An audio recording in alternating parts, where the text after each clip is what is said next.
सत्राजित नाम का व्यक्ति सूर्य भगवान की उपासना करता है और सूर्य नारायण के भगवान से प्रसाद रूप में सेमंतक मणि मिली। और इस सेमंतक मणि की विशेषता ये थी कि ये 8 किलो स्वर्ण रोज प्रदान करती थी।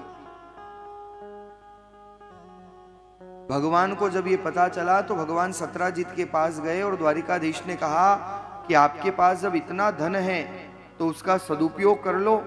राजकोष में वो आप धन दोगे, अगर मणि दोगे तो पूरी प्रजा के काम आएगा, सब लोग सुखी होंगे। भगवान ने तो सहज में कहा, लेकिन योग ऐसा बना कि इधर तो एक दिन पहले भगवान का कहना हुआ सेमंतक मणि के लिए, सत्राजित ने मना कर दिया, नहीं नहीं प्रभु मैं नहीं दूंगा, मेहनत मैंने की, फल कोई और ले, मैं नहीं दूंगा। भगवान ने भी सहज कहा था, सहज स्वीकार कर लिया। लेकिन योग ऐसे बने कि अगले ही दिन सत्राजित का भाई प्रसेन उस मणि को गले में पहन करके जंगल में गया आखेट करने। और जब जंगल में गया तो एक शेर के द्वारा आक्रमण किया जाता है, प्रसेन मारा गया। वो सेमंतक मणि को शेर मुंह में दबा करके निकल गया और वो शेर से उस मणि को जांबवान परास्त करके युद्ध करके प्राप्त कर लेते हैं। लेकिन अगले दिन जब सत्राजित को मणि नहीं मिली तो सत्राजित भगवान पर चोरी का कलंक लगा देता है कि कल द्वारिकाधीश आए थे, उन्होंने मणि मांगी और मैंने नहीं दी तो उन्होंने चुरा ली। अब भगवान तो बचपन से ही बदनाम, चोरा नाम अग्रगण्यम, माखन चोरी करने के नाम से भगवान प्रसिद्ध। तो द्वारिका में ये चर्चा होने लगी, माखन चुराया सो चुराया बचपन में, पर सत्राजित की मणि तो द्वारिकाधीश को नहीं चुरानी चाहिए।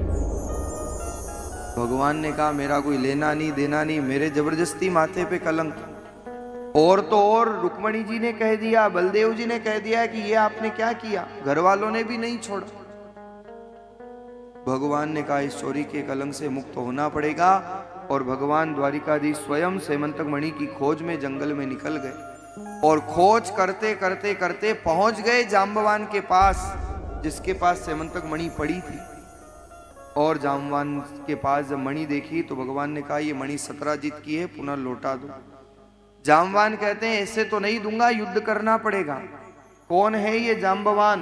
पूर्व जन्म के जामवंत। जब राम रावण युद्ध हुआ तो युद्ध के पश्चात जामवंत जी कहते हैं प्रभु मेरी भुजाएं तो अभी पूरी तरह काम ही नहीं आई, मेरी भुजाएं फड़क रही है, मैं आपसे कुश्ती कर लूं, आओ दो दो हाथ कर लेते हैं। भगवान ने कहा जामवंत मैं मर्यादा अवतार में हूं, सारा संसार मुझे मर्यादित राम के नाम से पुकारता है, इसलिए मैं तुम्हारी ये इच्छा अभी पूरी नहीं कर सकता, लेकिन आने वाले अवतार में तुम्हारी इस इच्छा को अवश्य पूर्ण करूंगा। वही जामवंत जांबवान बन करके आए। 27 दिन तक द्वारिकाधीश और जांबवान का युद्ध चला और अंततो गत्वा जांबवान को भगवान परास्त कर देते हैं, चारों कोने चित्त कर दिया। जांबवान भगवान के चरणों में गिर पड़ा, समझ गए कि ये साक्षात परमात्मा है और तुरंत ला करके सेमंतक मणि चरणों में हाजिर कर दी। सेमंतक मणि दी सो तो दी, लेकिन गवाह के रूप में अपने हृदय की मणि जामवती को भी भगवान के चरणों में समर्पित कर देते हैं। भगवान का दूसरा विवाह जांबवान की कन्या जामवती के साथ होता है। देवता लोग पुष्पों की बरसात करते हैं, जय जयकार करते हैं। बोलो द्वारिकाधीश भगवान की जय। भगवान का दूसरा विवाह जामवती के साथ हुआ।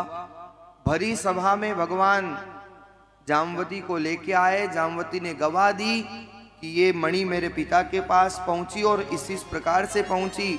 सत्राजित को भगवान ने पूरी द्वारिका के सामने मणि ला करके दे दी। लेकिन जब ये पता चला सत्राजित को कि मैं कितना अभागी हूँ, मैं कितना अज्ञानी हूँ, मैंने जाने अनजाने में भगवान पर चोरी का कलंक लगा दिया, सत्राजित को मन में बहुत पश्चाताप हुआ। बहुत पश्चाताप की अग्नि में सत्राजित झुलसे और भगवान से क्षमा याचना की और इसी पश्चाताप की अग्नि में झुलस कर आज अपने हृदय की मणि सत्यभामा को सत्राजित भगवान के चरणों में समर्पित कर देते हैं। भगवान का तीसरा विवाह सत्राजित की कन्या सत्यभामा के साथ हुआ। देवता लोग पुष्पों की बरसात करते हैं, जय जयकार करते हैं। बोलिए द्वारिकाधीश की जय। सत्राजीत ने पुनः मणि प्राप्त कर ली, लेकिन इस मणि का ऐसा अद्भुत प्रभाव था कि हर कोई इसे प्राप्त करना चाहता था। इसलिए भगवान तो लौट गए, लेकिन कृतवर्मा, शतधनवा और अक्रूर जी ये तीनों मिलकर के फिर योजना बनाते हैं कि सत्राजीत से हम मणि चुरा लें, मणि ले लें। जब ले नहीं पाए तो युद्ध में सत्राजीत को मौत के घाट उतार दिया। कृतवर्मा और शतधनवा मणि लेकर के गए। द्वारिकाधीश को पता चला। सत्यभामा शिकायत करती है कि प्रभु मेरे पिता की इन्होंने मृत्यु कर दी। भगवान आकर के उनका संहार करते हैं और जाते जाते वो मणि अक्रूर जी के आंगन में फेंक गए। अक्रूर जी के पास वो मणि रही और अक्रूर जी उस मणि से प्राप्त धन राशि से जीवन पर्यंत खूब दान पुण्य करते रहे, खूब सेवा करते रहे। ऐसा सुंदर पावन प्रसंग सेमंतक मणि का श्री सुखदेव जी महाराज ने राजन परीक्षित को सुनाया। और शास्त्र इस बात को इंगित भी करते हैं।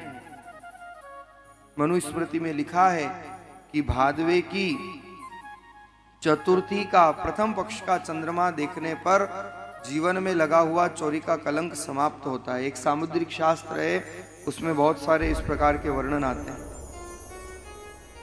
ये मणि की पावन कथा सुनने पर अन्य प्रकार के कलंक से जीव को मुक्ति प्राप्त होती है, ऐसा कई भागवतकारों ने वर्णन किया है।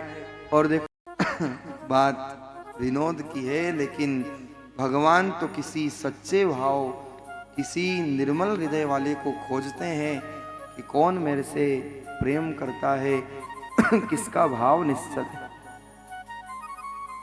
आइए सुखदेव जी महाराज ने वर्णन किया कि भगवान के ऊपर लगे चोरी के कलंक को भगवान आज सेमंतक मणि को प्रदान करके मिटा देते हैं। इसके पश्चात मूल भगवान के 8 विवाह हुए, जो अष्टधा प्रकृति का स्वरूप है। और ये 8 रानियां कहलाई। 7 रानियां, एक पटरानी रुक्मणी जिसका पहला विवाह भगवान के साथ हुआ, दूसरा जामवती, तीसरा सत्यभामा और भगवान का चौथा विवाह सूर्यपुत्री कालिंदी के साथ होता है। कालिंदी ने यमुना में जाकर के कई वर्षों तक तपस्या की, मन में संकल्प कर लिया कि अगर वर्ण करूंगी तो केवल द्वारिकाधीश का, नहीं तो मैं अपने प्राणों का त्याग कर दूंगी। भगवान ने कालिंदी को यमुना महारानी की कृपा से आज अंगीकार किया, स्वीकार किया। उसके पश्चात भगवान मित्रवृंदा, सत्या, भद्रा और लक्ष्मणा, इनके साथ भगवान के पावन विवाह हुए। ये 8 विवाह अष्टधा प्रकृति का स्वरूप है। और जब कालिंदी पर भगवान ने कृपा की, यमुना महारानी के आश्रय में जिस कालिंदी ने तपस्या की और यमुना के आग्रह पर भगवान ने जिसे स्वीकार किया, तो सारे संसार में जय जयकार होती है। बोलिए यमुना महारानी की जय।